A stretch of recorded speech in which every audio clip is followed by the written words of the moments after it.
Hi friends, welcome to my channel பிடிச்சிருந்தா மறக்காமல் subscribe பண்ணுங்கள் ஃப்ரெண்ட்ஸ். உங்களோட சப்போர்ட்டை கொடுங்க ஃப்ரெண்ட்ஸ். இப்போ வந்து ஆட்டு மூளை வறுவல் எப்படி செய்யலாம் பார்க்கலாம் வாங்க.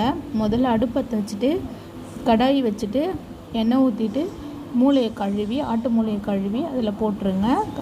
நெக்ஸ்ட்டு வந்து ரெண்டு முட்டை உடச்சி ஊற்றுனதுக்கப்புறம் அதில் வந்து கொஞ்சம் பெரட்டிட்டு நல்லா அந்த முட்டையை உடச்சி விடுங்க. நெக்ஸ்ட்டு கொஞ்சம் பெரட்டிட்டு எல்லாத்தையும் கலக்கிட்டு சேர்த்துட்டு என்னோட ஒன்று சேர்த்து முட்டையும் ஒன்றா சேர்த்துட்டு நெக்ஸ்ட்டு வந்து மிளகாத்தூள் சால்ட்டுப்பு மூணுத்தையும் போட்டு நல்லா கலந்து விடணுங்க. நல்லா திருப்பி விடணுங்க. எண்ணெய் பத்தலைனா கொஞ்சம் ஊற்றிக்குங்க. அப்படியே திருப்பி விட்டுட்டு நெக்ஸ்ட்டு நல்லா எல்லாமே ஒன்றா சேர்ந்து வந்துடுங்க. நெக்ஸ்ட்டு கொஞ்சம் கொஞ்சம் மிளகுத்தூள் போட்டு இறக்கிட்டிங்கன்னா சுவையான ஆட்டு மூளை வறுவல் தயாருங்க. தேங்க்யூ ஃப்ரெண்ட்ஸ், தேங்க்யூ ஃபார் வாட்சிங். இதில் எதுனா டவுட் இருந்தால் கண்டிப்பாக கமெண்ட்ஸ் பண்ணுங்கள் ஃப்ரெண்ட்ஸ்.